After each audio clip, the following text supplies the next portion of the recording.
Mr. Malik, Mr. Adam Malik. He has worked as an immigration officer and has a unique experience. And did you know that he speaks in Hindi, Punjabi and Urdu? Yes, sir. His office handles cases involving divorce, family law, child custody and child support. Welcome, Mr. Malik. How are you doing today? Hi, Navneeta. I'm doing wonderful. How are you doing? I'm doing great and And most importantly, how our listeners are doing, because I want to hear from them. Yes, yeah, listeners, I don't know, something with Mr. Adam Malik, huh? Some or the other call I keep getting, and I'm already getting calls out here. Well, that's a good thing, Navneeta. That means that people love me just as much as I love them back. Awesome. So there you go. There's a mutual love story going on my show.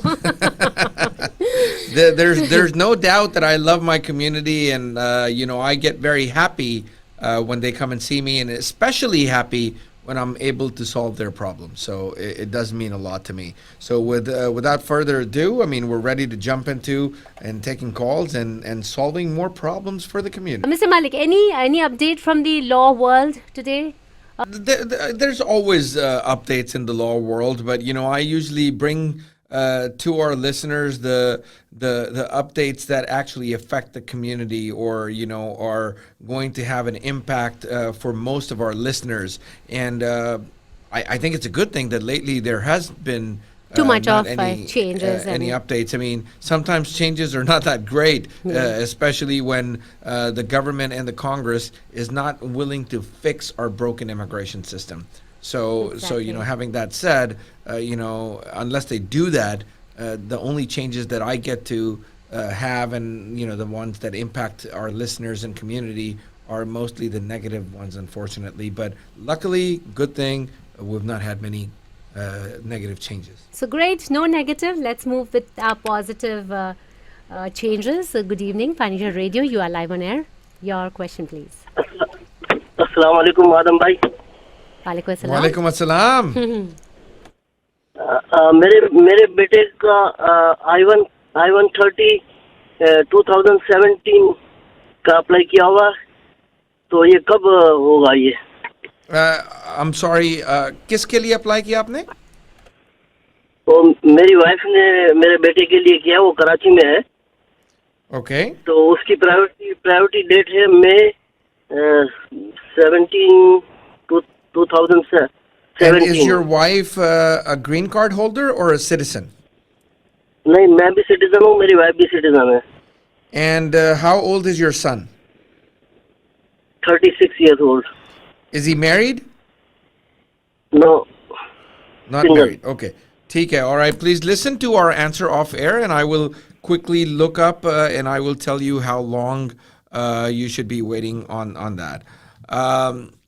For those of our listeners, what the gentleman is asking, that his wife, who's a U.S. citizen, filed a petition for their son, who is unmarried but over the age of 21. He's 36. So that falls under the F1 category.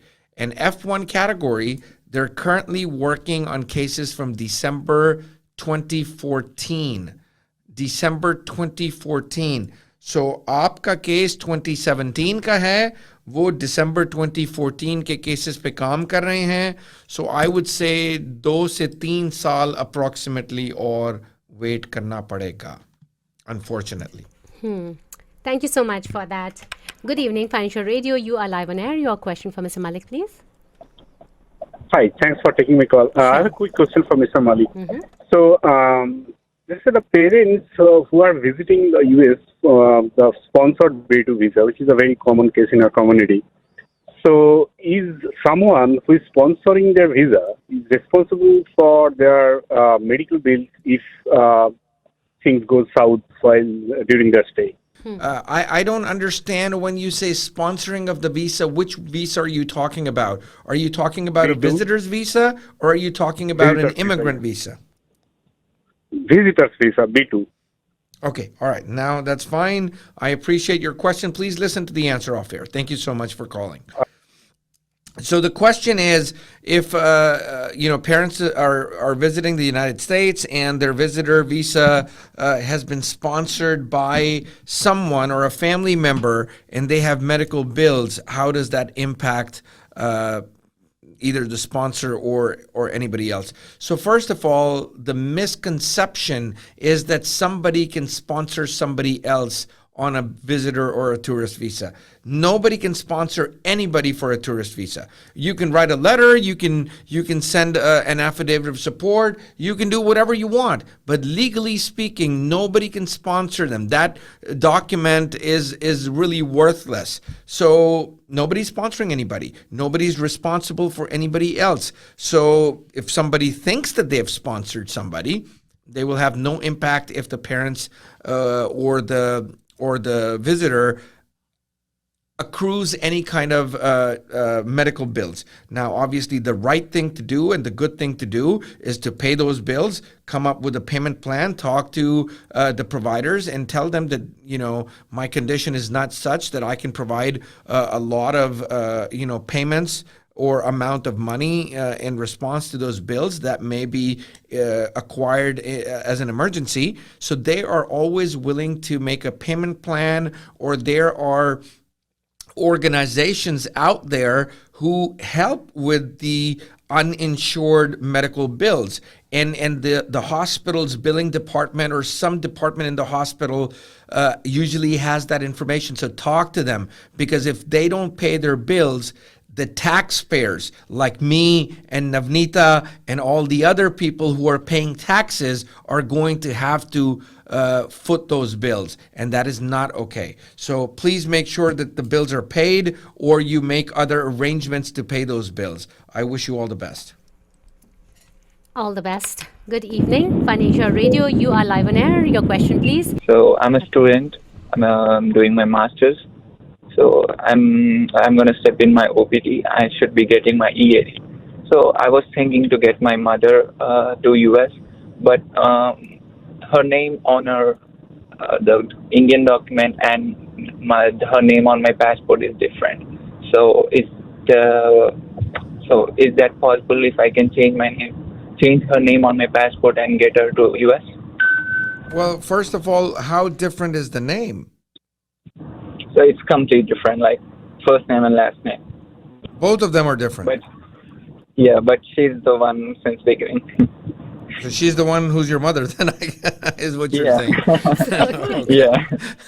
All right, I understand. Please listen to the answer off air, please. Well, I'm glad you know that she's your mother. That's a good thing, I suppose, even though the name that she has on her passport or ID is not the same that you have on yours. If that happened to me, I would question my mom. Am I adopted, or did you pick me up from somewhere? But jokes aside, look, I mean, you're a student. You're on a student visa. You can't really do anything for your mother. You can't sponsor her, so she has to qualify on her own. So her name on your passport doesn't really matter. I mean, she should have the correct name on her passport. That's one thing. But if you're only changing it to match your passport, it's really not going to make any difference because you're not really sponsoring her. There's nothing you can do for her. Now, if the question arises that, why is she going to the U.S. and who she's going to stay with, and the consulate officer wants to see the back of your passport, because I know in the Indian passport, the parents' names are usually on the back page, which, is not the case in most of the passports around the world. If that's what they want to see, I mean, then yes, that could be an issue, but I would hardly think that they would want that, especially if your mother doesn't walk in with the copy of your passport or has only the front page of the passport. I mean, they're not going to say, oh, go home and bring us the last page of the passport. That's one thing. Another thing is that you have an American visa and you're in the United States, so the consulate officer can always look up your visa application in their system, because at some point you were given a visa, and if that name is different than your mother's name in her passport or matches the name in her passport, then they'll go from there. So you have to think about all these things, but that only comes up if somehow your name comes up, as in, like, they want to see the back of your passport, or why your information would be necessary. I don't know, other than that, she can state that she has a son that studies in the U.S. I think this might be something that you might have to have an in-depth consultation with an attorney if you want to explore more about this issue. I wish you all the best. Thank you. All the best. Go ahead with your question. Good. I have Yes, actually I called before as well. So मेरा question था कि मैं 2017 में I moved from California to Texas, but I applied for my brother. He is a married Canadian citizen, and I applied for his I-130 in 2012 in California. तो मेरा question था कि जब मैंने अपना एड्रेस चेंज किया वहाँ से यहाँ का, तो क्या मेरा केस भी कैलिफोर्निया सेंटर से मूव होकर टेक्सास में आ गया या स्टिल विद कैलिफोर्निया? यदि कैलिफोर्निया में है तो 2012 में जो अप्लाई किया था उसका रिस्पांस कब तक आएगा? Okay, so your brother lives in Canada, I understand, but what country was your brother born in? India. Okay, all right, please listen to the answer off here. Thank you very much. We have less than Thank you, 2 sir. minutes, and I know that's a lot. That's plenty. So look, first of all, you need to understand when you're looking at the visa bulletin, it always goes by the country of birth, not country of citizenship. So if your brother lives in Canada, he's still going to be charged against the Indian quota because he was born in India. Having the Canadian citizenship doesn't really do anything for your brother. Now, your question was mainly about the change of address. If you've changed your address, usually they don't move the files on I-130s. They remain in the service center where they're located only because you changed the address. Does that mean that it can't get changed or it can't get moved? No, they can move the files from one location to another based on the availability of the officers who can work the cases. So that can happen anytime. But usually it does not happen. So if your case was sitting in the California Service Center, it might stay in the California Service Center until they approve it and send it to the NVC for further processing. I wish you all the best. Welcome back, Mr. Malik. How are you doing? I am wonderful, Navneet. I also belong to the community. Okay. It's not only Malik and Associates that he belongs to. The Malik and Associates and Mr. Adam Malik belongs to the community as well. A question for Mr. Malik, please. Hi, good evening, Mr. Malik. So I have filed I-130 for my husband, and he stays in the UK and work in the UK, but he was born in India, and I am a green card holder, and I just filed in April 2023. So my question is, when I look into USCIS account, when I log in, it gives me estimated time, which is 10 months right now. But when generally we see by the service center, my service center is California Service Center. When I see that, it shows 26 months. So I'm confused that which time we should consider, and also if we want to expedite the application, what is the process for that? All right, let me answer your question. Please listen to the answer off air. I understand your question. Thank you. Thank you. Thank you.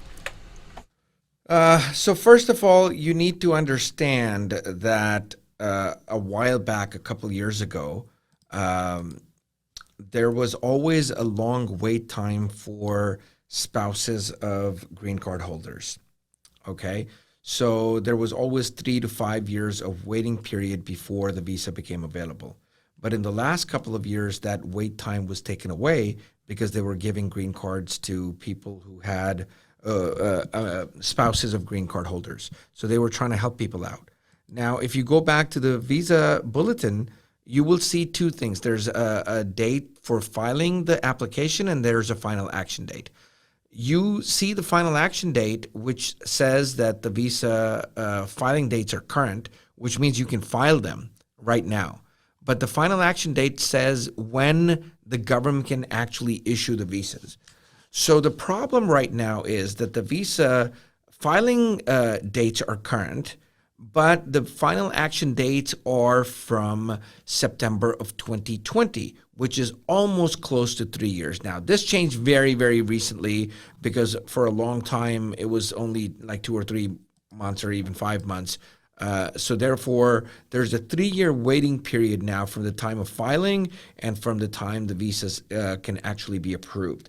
So if the government says that there is 26 months of waiting, I mean, that's right, because even if they move the case to the NVC and they process it, even if they interview somebody, they can't issue the visa by law until the visa is available. And the visas are not available until basically 3 years from now, because they're working 3 cases from 3 years ago. So again, this can change every month, because the dates get updated, the visa bulletin gets updated. But as of today, I'm talking about today because it changes month to month. So as of today, there's almost like a 3-year waiting period. So just hang in there. There's really no way to expedite this, because this is basically part of the law, that so many visas can be issued each year and each month and in each category. So you just have to sit back and wait, unfortunately. I wish you all the best. All the best. Good evening. FunAsia Radio, you are live on air. Your question for Mr. Malik, please. Hi. So basically, I've been in the U.S. since 2012, and I've not left the country. I came here on an H-4 visa, and I had to transfer to an F-1 visa to continue my education because I turned 21 last year. And I had a question about tuition. I was reading the Senate Bill 1528, and it stated that if you have completed high school graduation in the state of Texas and have been in the state of Texas like 3 years prior to completing the graduation, and have also stayed in the U.S. like 12 months prior to like your enrollment in a university, we qualify for in-state tuition, but like we had a university kind of deny that and say that we don't. So I was wondering if I'm eligible for in-state tuition or not. All right. Please tell me, what country is your citizenship from? India. Okay. All right. Please listen to the answer off air, and I'm going to answer your question. Okay, Thank you awesome. for your call. All right. Please understand that the law that you're referring to, you may qualify for in-state tuition based on state law. Okay, so when you're getting when you're going to school and you fulfill the requirements based on state law, in this case the SB Texas Senate bill that you're referring to, you may qualify for in-state tuition. However, if you are in F1 status, you cannot get in-state tuition because you are fulfilling the requirements of your visa. Now, I'm not saying you should do that, but hypothetically, let's say you give up your F1 and become illegal. And if you become illegal and you're not getting your F1 status, then you would get the in-state tuition.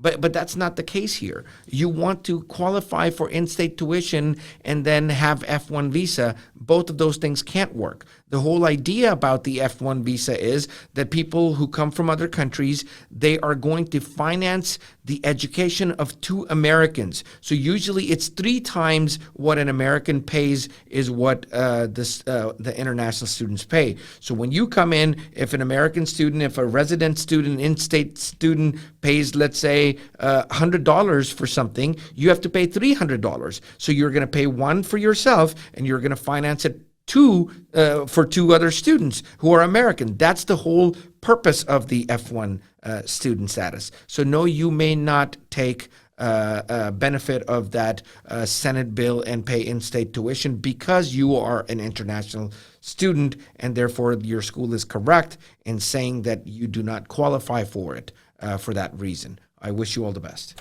So sad. Sorry about that.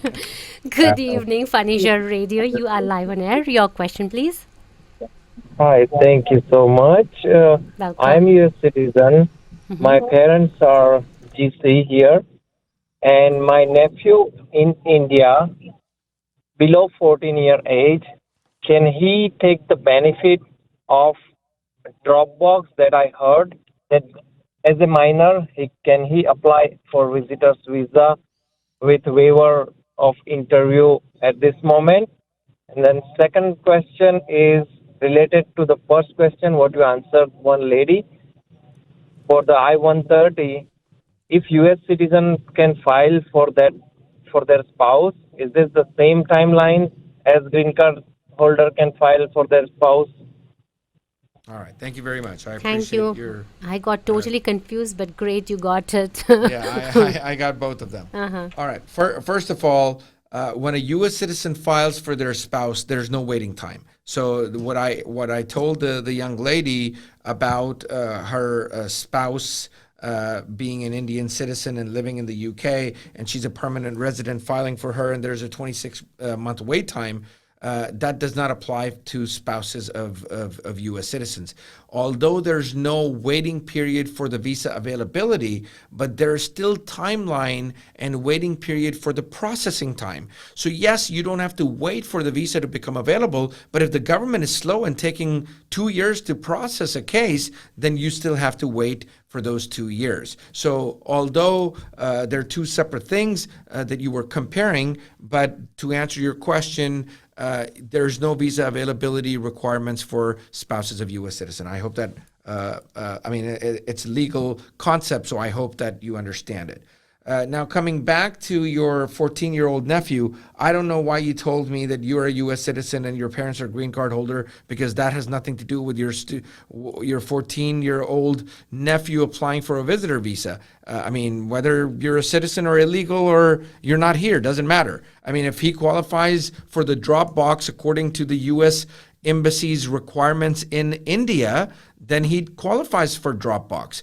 You have to look at the requirements of the Dropbox applications through the U.S. Embassy, because there's so many embassies around the world. I don't keep up to date with those Dropbox requirements, so I don't want to give you any bad information. But if he's qualified under those requirements, then yes, he can definitely apply for the Dropbox. I wish you all the best, and I hope that answer helps you. Thank you. And we have our next caller on air. Good evening, Financial Radio. You are live on air. Hey, this is Kosh. I got a question regarding my F1 status. So my F1 visa got expired, and I'm still a student here, which makes me eligible to stay here. But the thing is, I'm going to graduate in December, and then I'm going to apply for the CPT. During that time, I'm also planning to get married to a U.S. citizen. So what should I do? Should I apply for the OPT first, or should I apply for the with my spouse, like the citizenship thing? Thank you. A lot of students, Ms. Malik. I know a lot of students. Look, it all depends on the timeline of your marriage and if you are okay to be unemployed for a period of time while your application is pending. So it depends on a lot of those unknowns that are out there. So, yes, I think you should apply for both. You should apply for your CPT, and you should apply for EAD through your spouse, who will be a U.S. citizen, or your future spouse once you get married. Now, whichever work permit you get in your hand first, you can start working. Otherwise, if I were in your case, you're going to be working for the rest of your life. Maybe take a little break and let your spouse support you for a while, and say, I don't have a work permit, so what do you want me to do? So let her pay your bills and apply through your spouse who's a U.S. citizen, and then when you get your work permit, then you can work. I wish you all the best. That's an awesome, awesome suggestion. And if your spouse wants to call and find out another way, she can do that. This is the answer for you. Right. Good evening.